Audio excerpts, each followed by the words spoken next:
झारखंड के जमशेदपुर में देश के सबसे बड़े औद्योगिक केंद्रों में से एक है आदित्यपुर इंडस्ट्रियल एरिया।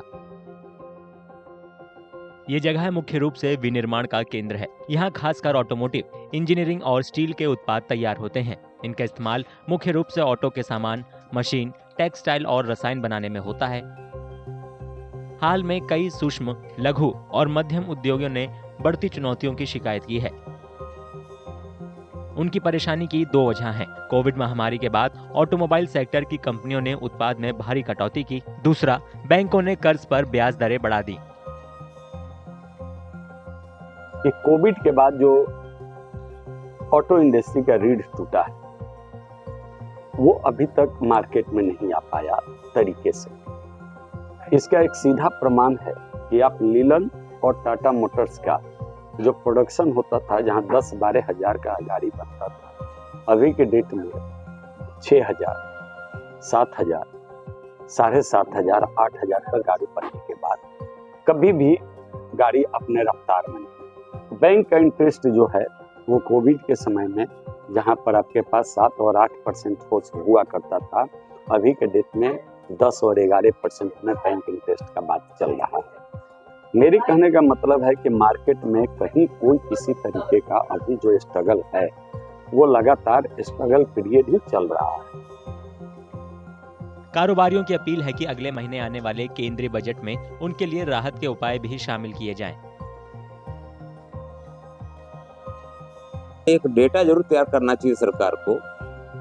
हालांकि बार बार अब कोरोना को बीते हुए 4 साल 3 साल हो गए, लेकिन असर बाकी है कि कोरोना के समय में कौन कौन से उद्योग कोरोना के कारण रुग्ण हो गए या उनकी स्थिति गड़बड़ हो गई, वो संघर्ष करके अभी भी आगे बढ़ रहे हैं या आगे बढ़ना चाहते हैं, तो सरकार उसका डेटा बनाए। वो खास करके लघु उद्योगों के लिए सरकारी तंत्र से सपोर्ट ना मिले। सपोर्ट मतलब हमारा सिविल रिपोर्ट जो होता है, या वित्तीय संस्थान से लोन मिलना होता है, या फिर नए बिजनेस के डोर्स को ओपन करना होता है। तो अगर ये सब सपोर्ट नहीं मिलेगा तो जो उद्योग, जो उद्यमी यहाँ पर काम कर रहे थे वो उस वेग में काम नहीं कर पाएंगे, उस गति से काम नहीं कर पाएंगे। जीविका के तौर पर काम करेंगे, लेकिन राष्ट्रीय अर्थव्यवस्था को मजबूत करने में अपना मजबूत योगदान नहीं निभा पाएंगे। जो उद्यमी परिस्थितिवश या मार्केट कोलैप्स के चलते एनपीए हुए हैं, नॉन परफॉर्मेंस एसेट डिक्लेयर हुए हैं, वो जानबूझ के नहीं हुए, उनको एनपीए ग्रेड से हटाया जाए, जो आज तक नहीं है।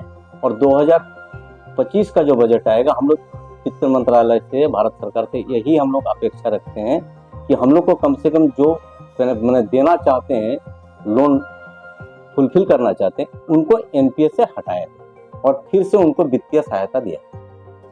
सूक्ष्म, लघु और मध्यम उद्यमियों ने व्यक्तिगत आमदनी और जीएसटी पर छूट देने की भी मांग की है। इनकम टैक्स स्लैब, जिस तरह से इन्फ्लेशन बढ़ रहा है, देखिए जीएसटी का कलेक्शन 2 लाख करोड़ पार हो चुका है, परंतु आज भी हम कहीं ना कहीं 5 लाख 7 लाख वाले स्लैब में इनकम टैक्स फ्री में, मुद्रास्फीति के हिसाब से 10 लाख रुपए तक की इनकम को टैक्स फ्री कर देना चाहिए। इससे कहीं ना कहीं वो रुपया बहुसंख्यक की आवाज में बाजार में लौटेगा। और केंद्र सरकार को ऐसी योजना लानी चाहिए कि हर राज्य में कम से कम एक पिछले जिले में जो फैक्ट्री लगाए उसको 5 साल तक जीएसटी में एग्जम्पशन देना चाहिए। उस जिले का विकास होगा, उस राज्य का विकास होगा, वहां के लोगों का विकास होगा। आदित्यपुर औद्योगिक इलाके के एमएसएमई सेक्टर को उम्मीद है कि आगामी बजट में उनके हितों को जरूर ध्यान में रखा जाएगा। केंद्रीय वित्त मंत्री निर्मला सीतारमण 1 फरवरी को सालाना बजट पेश करेंगी।